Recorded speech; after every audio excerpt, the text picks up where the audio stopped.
Greek soldiers faced an army of 100,000 Persians on the plains of Plataea. By sunset, the mightiest empire on earth would never threaten Greece again. This is the story of how grief became vengeance, and how the ghosts of Thermopylae guided Greek spears to victory.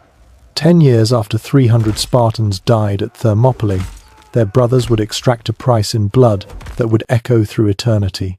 The fate of Western civilization balanced on bronze spear points. By the end of this video, you'll understand how the Greeks turned certain defeat into impossible victory, why Persian corpses choked the Asopos River, and the single combat death that changed history forever.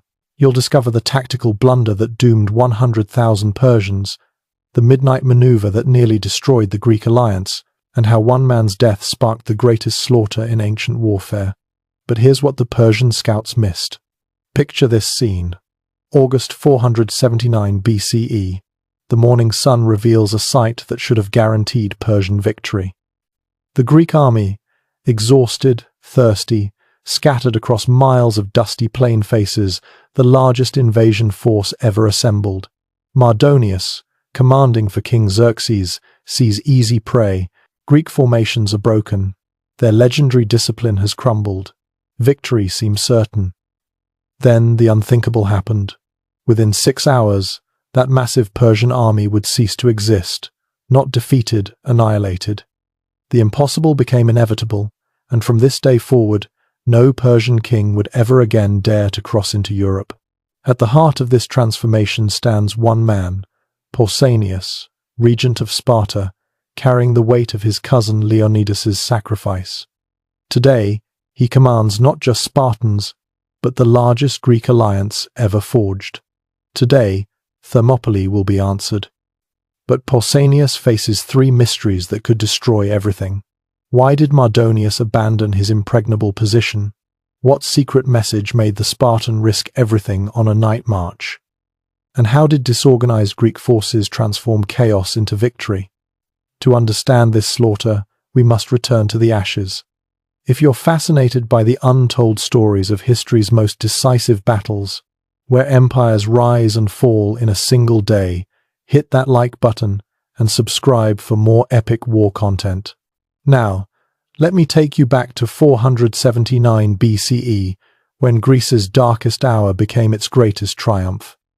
The year is 480 BCE. Leonidas and his 300 lay dead at Thermopylae's gates. Their sacrifice bought time, but at a terrible cost. Now Xerxes' war machine rolls south, unstoppable. Athens burns. The Acropolis, symbol of Greek achievement, becomes smoke and rubble. Citizens flee to nearby islands, watching their city die across the water. This is where Pausanias proves his genius. He doesn't just carry Leonidas's bloodline, he carries his burden. As regent for Leonidas's young son, every Spartan looks to him for vengeance. But vengeance requires allies, and Greeks famously hate each other almost as much as they hate Persians. Enter our cast of commanders. Pausanias, the reluctant avenger, a man who never expected to lead, now commanding the entire Spartan force. Aristides the Just, leading 8,000 Athenians burning for revenge. His city lies in ashes, his people demand Persian blood, and opposing them, Mardonius, Xerxes' hammer, the king's own cousin, hand-picked to finish what Thermopylae started. But here's what makes Plataea different from every battle before: unity. For the first time in Greek history, ancient enemies stand together, Spartans beside Athenians, Corinthians alongside Megarians. 40,000 hoplites from 24 city-states, bound by shared rage and common purpose. Think about what this means. These cities have warred for centuries. Their grandfathers killed each other. Their gods demand different sacrifices. Yet here they stand, shields locked, because the alternative is slavery. This isn't just a military alliance, it's a miracle. The Greeks bring more than unity. They bring the finest heavy infantry in the ancient world. Each hoplite carries 50 pounds of bronze armor. Their shields overlap in the fearsome phalanx formation. Their 12-foot spears outreach anything in the Persian arsenal. Man for man, they're worth 5 Persian soldiers. But Mardonius has 25 men for every Greek. What happened next defied 10,000 years of military logic. Mardonius commands not just Persians, but the empire's subject nations, immortals in scale armor, Median cavalry, Indian archers, Egyptian spearmen, Thracian swordsmen, 100,000 warriors speaking 50 languages, armed with the wealth of 3 continents. The stage is set 9 miles south of Thebes, where the Asopus River cuts through dusty plains toward Mount Cithaeron. Here, geography becomes destiny. The Greeks need water but can't reach the river. Mardonius holds the plains where his cavalry dominates. Neither side can attack without disadvantage. For 11 days, they watch each other, probing, testing, waiting. But the Greeks have one advantage Mardonius never considered. They're fighting for home. Every man can see the smoke still rising from burned cities. Every Spartan remembers Thermopylae. Every Athenian tastes ash when the wind blows south. Then came intelligence that changed everything. A secret message that would transform Greek disadvantage into Persian disaster. But first, the armies must position themselves for history's most decisive day. But how do you fight an empire that commands half the world? Dawn breaks over Plataea. Mardonius surveys his greatest weapon, sheer, overwhelming numbers. 100,000 men carpet the plain like locusts. His Persian guard alone outnumbers the entire Spartan contingent, but numbers tell only part of the story. Let's understand these armies. The Greek force centers on 10,000 Spartans, not the 300 of Thermopylae, but an army that remembers those 300 with every breath. Leading them are the veteran warriors who trained alongside Leonidas. They've waited 10 years for this moment. Beside them march 8,000 Athenians under Aristides, their city's destruction fresh in memory. The remaining 22,000 come from across Greece. Corinthians seeking glory, Megarians proving courage, Plataeans defending their actual homes. This is where Greek discipline became Persian nightmare. Each hoplite trains from age 7. Their bronze breastplates can turn arrows. Their helmets limit vision but maximize protection. That famous round shield, the hoplon, doesn't just protect its bearer. In formation, each man's shield guards the soldier to his left. Individual glory means nothing. Formation is everything. But the Persians bring their own advantages. Mardonius commands the empire's elite, 10,000 immortals whose numbers never diminish. When one falls, another takes his place. 20,000 cavalry, the finest horsemen on earth, armed with composite bows that outrange Greek javelins. 70,000 infantry from across the empire, each unit bringing specialized skills honed over generations. Here's the detail historians still can't explain. Why did both armies choose Plataea? For Mardonius, it's obvious. The broad plains favor his cavalry. But Pausanias deliberately marches to ground that disadvantages Greeks, unless he knows something Mardonius doesn't. The answer lies in intelligence. A Theban named Alexander, secretly sympathetic to the Greek cause, attends Mardonius's war councils. What he reports changes everything. But Pausanias can't act on it, not yet. First, he must position his forces exactly where Mardonius expects them. For 11 days, the armies probe each other. Persian cavalry raids Greek positions each morning, arrows darkening the sky. Greeks huddle under shields, unable to retaliate. In just 17 minutes, everything changed when Persian riders discover the Greek water supply, a spring behind their lines. They foul it with dead horses and debris. Now 40,000 Greeks face death by dehydration under the August sun. This tactical detail changed warfare forever. Mardonius pioneered strategic dehydration, forcing enemies to move or die. But Pausanias had been waiting for this. He needs an excuse to reposition his forces without arousing suspicion. The fouled spring provides perfect cover. As darkness falls on the 11th night, Pausanias orders something unprecedented. A full tactical withdrawal under cover of darkness. 40,000 men must move 3 miles in perfect coordination, in total silence, to new positions near fresh water. But moving an army at night is like herding cats in a thunderstorm. Units lose contact. Commanders misunderstand orders. Some refused to move at all. Then came the sound that froze Persian blood, or rather, the absence of sound. Persian sentries, expecting to hear Greek movements, hear nothing. Have the Greeks fled? Or is this a trap? One Spartan captain named Amompharetus refuses his orders. He plants his unit's standard and declares no Spartan retreats from any enemy. This isn't mere bravado, it's a crisis that could shatter the entire alliance. If Spartans won't follow Pausanias, why should anyone else? But wait, it gets even more insane. As dawn approaches, the Greek army stretches across miles of broken ground. Athenians have reached their position. The center has vanished entirely into olive groves. Spartans remain in the open, arguing with Amompharetus, while Persian scouts watch in amazement. Mardonius can't believe his fortune.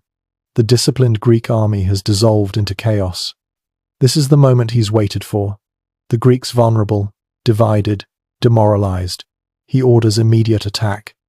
But first, let me tell you about the omen that almost stopped everything. Greek priests, examining the sacrificial goats, declare the signs unfavorable for battle. Pausanias faces a commander's nightmare. Enemy cavalry thundering forward while his men stand idle, forbidden by the gods to raise their spears. Then came the night that nearly ended everything. Dawn, August 27th, 479 BCE. Persian scouts race back to Mardonius with impossible news. The Greek battle line has shattered. Spartans stand isolated on a ridge. Athenians cluster 3 miles away. The center has vanished entirely. After 11 days of perfect discipline, Greek unity has collapsed in chaos. Can you hear it? The thunder of 20,000 Persian cavalry mounting up. Mardonius sees victory handed to him by the gods. His generals urge caution. This could be a trap. But the scene before them defies logic. Spartans stand in the open, a mere 11,500 men, including their allied contingents. Easy prey for arrows, perfect targets for cavalry charges. This is where the story takes a brutal turn. Mardonius orders his mounted archers forward. They sweep across the plain like a plague of locusts, composite bows singing. Arrows fall like deadly rain on Spartan bronze. But watch what happens next. The Spartans do something that still haunts historians. Nothing. They stand perfectly still, shields locked, spears grounded. Men fall, pierced by arrows finding gaps in bronze. Blood seeps into dusty earth. Still they don't move. Pausanias stands at their front, hands raised to the heavens, praying while his men die around him. Picture this scene from a Persian archer's view. You're galloping past the most feared warriors on earth. Your arrows strike home. Men fall, but the formation doesn't waver. Not one Spartan breaks rank to chase you. It's unnatural, inhuman, terrifying. Now, imagine you're a Spartan hoplite. Your shield arm burns from holding position. Arrows clatter off bronze like hail. The man beside you gasps, an arrow through his throat. You step over his body, close the gap. You've trained for this moment since age 7. Leonidas died like this at Thermopylae. Today, you'll prove worthy of his sacrifice. But Pausanias faces a crisis deeper than arrows. Greek religious law forbids fighting without favorable omens. The priests keep checking the sacrifice victims. The signs remain negative. Persian cavalry wheel and charge, wheel and charge. Each pass costs Greek lives. How long can discipline hold against death? Here's where superior equipment became mass slaughter, but not yet. First, the human drama unfolds. Callicrates, the most handsome man in the Greek army, takes an arrow through the lungs. As he dies, he doesn't mourn his life. He mourns that he'll die without striking a blow for Greece. This is Spartan psychology distilled. Death means nothing. Failure means everything. 3 miles away, Aristides faces his own crisis. His 8,000 Athenians can see dust clouds from the Spartan position.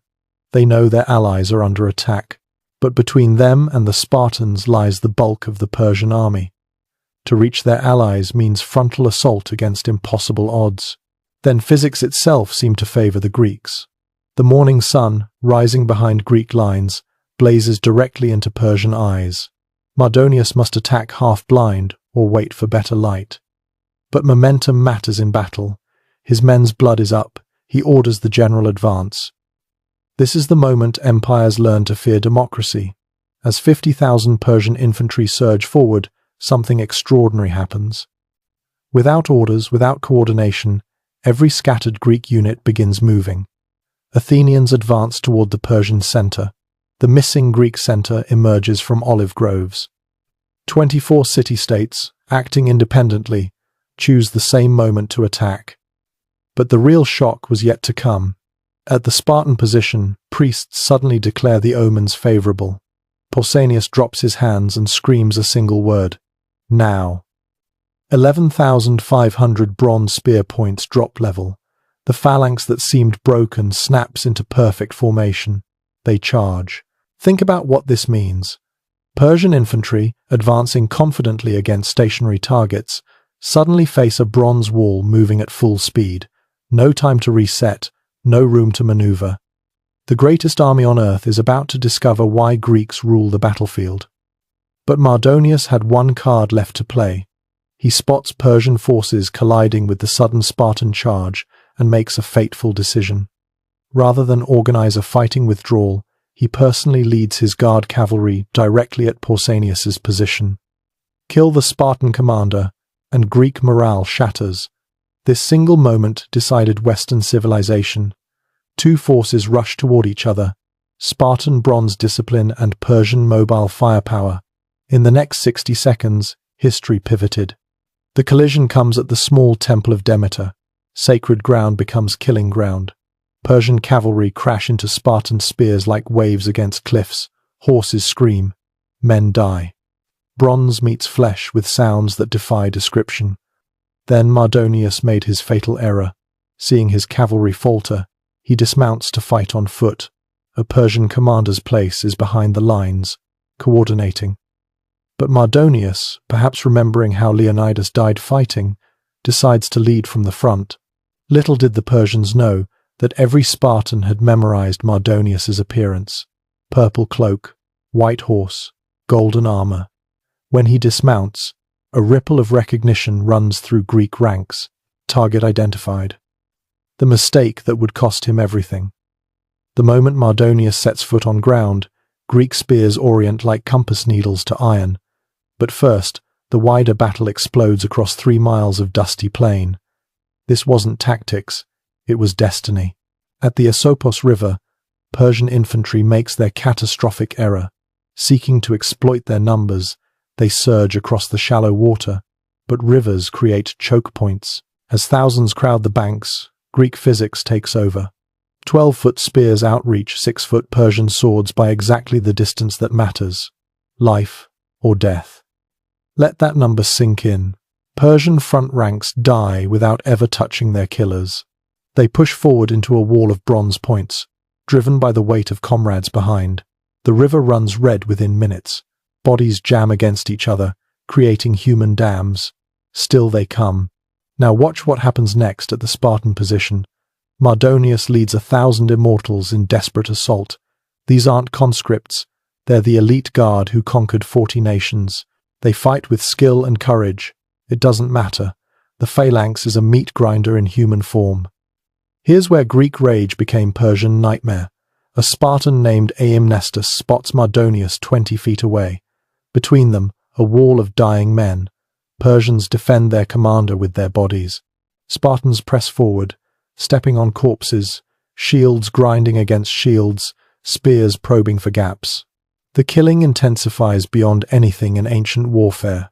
Men can't raise their arms in the press. They stab blindly under shields. The wounded can't fall crushed upright between friends and foes. The August heat turns the battlefield into a furnace. Inside bronze helmets, men drown in their own sweat. This is the moment you need to remember. As Mardonius rallies his guard for another push,